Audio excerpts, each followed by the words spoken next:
thought you had finished.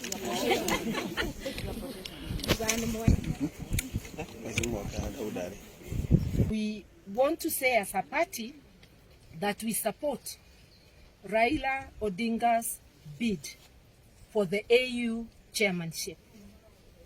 And we believe that every patriotic Kenyan should support that bid.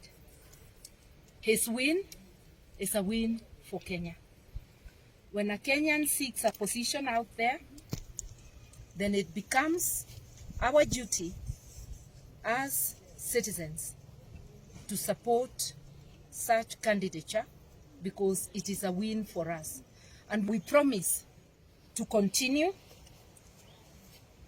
holding this opaque regime to account and raising issues of concern to the public. It is our sacred duty as citizens and as political leaders to stand firm and unwavering in holding those in public offices to account.